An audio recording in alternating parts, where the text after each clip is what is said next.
এরকম একটা অন্ধকার পরিবেশে বসে থাকলে প্রথম আমাদের মাথায় যে ভয়টা চলে আসে সেটা হচ্ছে ভূতের ভয়। কিন্তু আমি কেন এরকম অন্ধকার জায়গায় বসে আছি?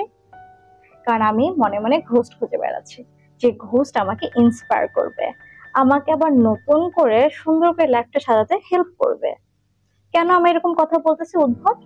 কারণ রিসেন্টলি আমি এমন একটা এনিমে দেখেছি যে এনিমেতে ঘোস্ট অ্যাঞ্জেল থেকেও সুন্দর অ্যান্ড ইন্সপায়ারিং।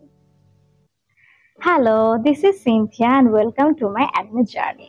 রিসেন্টলি আমি একটা খুবই সুন্দর নাইস কাম একটা অ্যানিমে দেখি, সেটা হচ্ছে সামার ঘোস্ট। এরপর আমি ঘোস্টের প্রতি অবসেসড হয়ে যাই। এত হাসি খুশি হলে অ্যানিমেটা, অনেক স্যাড, কিন্তু আমাদের জন্য অনেক ডিপ একটা মেসেজ ছেড়ে যায়। আমাদের লাইফে চলার পথে মেসেজটা খুব দরকার। যখন আমরা লাইফ থেকে অনেক বেশি হোপ হারিয়ে ফেলি, আমার মনে হয় অ্যানিমেটা দেখা উচিত। অ্যানিমেটা আপনাকে অবশ্যই ইন্সপায়ার করবে, একটু ডিপে একটু ডিপে আপনাকে চিন্তা করতে ভাবাবে যে জীবনটা কি আরো আমাকে সামনে এগিয়ে নিয়ে যাওয়া উচিত, or I should stop it here. But আমার মনে হয় বেঁচে থাকাটাই ব্লেসিং। ভিডিও শুরুর আগে আমি কোনো স্পয়লার অ্যালার্ট দিব না, কারণ আমি এখানে কোনো প্রকার স্পয়লার দিব না এবং কাহিনীর ডিপে যাব না। আমি শুধু এখান থেকে মেইন মিনিংটা আপনাদেরকে বলবো, শেয়ার করব। আর আমি চাই আপনারা যেন আমার রিভিউ শুনে অবশ্যই অ্যানিমেটা এনজয় করেন। এনজয় না, you should feel it. So কাহিনী শুরু হয়ে যায় তিন বন্ধুকে নিয়ে। যে তিন বন্ধু চলে যায় ভূত খুঁজতে। কেন ভূত খুঁজতে যায়? কারণ তাদের মনের ভিতরে অনেক কোশ্চেন, এবং শোনাচ্ছে ভূতটা সুসাইড করে। এবং তিন বন্ধুর ভিতরেই ওরা অনেক মেন্টালি ডিপ্রেসড। এর মধ্যে এক বন্ধু তো কয়দিন পর মারাই যাবে। সো মানে এই ছিঁড়া ফাটা লাইফ থেকে তারা কোনো কোশ্চেনের অ্যান্সার পাচ্ছে না।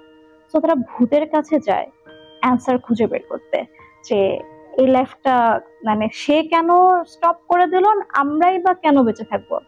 অ্যান্ড তারা কেন যায় জানেন? তারা জানতে চায় যে মরে যাওয়ার পর লাইফটা কি আরো সুন্দর হয় কিনা, কারণ তারা অলরেডি সুসাইডাল আইডিয়েশনে ভুগতেছে। এর মধ্যে একটা মেয়ে খুবই বুলিড হয় সবার কাছ থেকে। এত বুলি হয় যে সে তার ভেতর সুসাইডাল আইডিয়েশন অনেক বেশি। I don't know, but anime গুলোতে বুলি অনেক বেশি দেখায় এবং ওখান থেকে ওভারকামও দেখায়, বাট আমাদের দেশেও হয়। আমি ছোটবেলার পার্সোনালি অনেক বুলি হয়েছি, and it's really really toxic. And আমি কখনো চাই না কোনো মানুষই বুলি ফেস করুক। এবং এখানেও কিন্তু একটা সুন্দর মেসেজ দেওয়া হয়েছে যে কিভাবে আপনি বুলি থেকেও বের হতে পারেন। ওই ঘোষটা তাকে অনেক হেল্প করে, কিভাবে জানেন? জাস্ট কিছু না, ঘোষটা জাস্ট তাদের সামনে আসে আর অনেক প্রবলেম সলভ হয়ে যায়। কত ইজি, তাই না? তাহলে মনে হচ্ছে আমরা ঘোষ খুঁজে বেড়াই, না। কিন্তু সে তাদের লাইফে নিজে চলার পথে অনেক সুন্দর করে যে আবার একটা নতুন হোপ দিয়ে যায়। That's the best thing. যখন তারা ঘোস্টের সাথে দেখা করে, তখন ঘোস্টের সৌন্দর্যেই তারা মুগ্ধ হয়ে যায় এবং ব্যবহার এত সুন্দর থাকে ঘোস্টের। তারা মনে করে কি, আহ মনে হয় মরার পর লাইফটা অনেক সুন্দর, তাই সে এত সুন্দর হয়ে আছে। কিন্তু ঘোস্টটা তাকে বোঝায় যে আসলে বেঁচে থাকাতেই নেই। এখানে যে ফ্রেন্ডটা মৃত্যুর সাথে ফাইট করে, সে ফ্রেন্ডটাকে আসলেই মারা যায় কিনা সেটাও আমি একদমই বলবো না। আই টোল্ড ইউ, আমি স্পয়লার দিব না। সো যে মেইন ফ্রেন্ড বা মেইন প্রোটাগনিস্ট, আমি তার নামটা মেনশন করে দেবো এখানে, আমি কারোর নাম উল্লেখ করতেছি না এখন। সো ওই মেইন ফ্রেন্ডটা যখন ঘোস্টের সাথে থাকে, kind of fell in love, like kind of fell in love. ঘোস্টটা তাকে নতুন করে আবার বাঁচতে শিখায়, তার সাথে সময় স্পেন্ড করে। এবং ঘোস্টটা কিভাবে মারা যায় সেটাও একটা মিস্ট্রি, কিন্তু আমি এটাও রিভিল করব না। আপনারা অবশ্যই দেখবেন অ্যানিমেটা, দেখে আপনারা ফাইন্ড আউট করবেন যে কি হয়েছিল ঘোস্টের সাথে এবং কেন আমি বারবার বলতেছি যে এটা অবশ্যই দেখেন। আর সবচেয়ে ভালো ব্যাপার কি জানেন? এটা খুব ছোট্ট একটা অ্যানিমে, মাত্র 40 মিনিটের। আপনি খুব সহজে বসে দেখে ফেলতে পারবেন। কিন্তু এই 40 মিনিটের রেশ কিন্তু আপনার থেকে যাবে কয়দিন যাবত। এই যে দেখেন, আমি এখনো ওই রেশের মধ্যে আছি। এখানে কিন্তু খুব সুন্দর একটা লাভ স্টোরি আছে, যে লাভ স্টোরিতে কেউ কাউকে বলে না তাদের মনের কথা, কিন্তু একজন যে কাজে বুঝিয়ে দেয় যে তারা তাদের টাইমটাকে খুব সুন্দর করে এনজয় করতেছে। মানুষটাও জানে যে ভূতটা একদিন হারিয়ে যাবে, আর ভূতটা তো জানে যে সেই দুনিয়ার মানুষ না। কিন্তু এত সুন্দর করে রিপ্রেজেন্ট করা হয়েছে, আসলে আমাদের ইন্সপায়ার করে যে আরেকটু বেঁচে থাকি না, আরেকটু বেঁচে থাকি।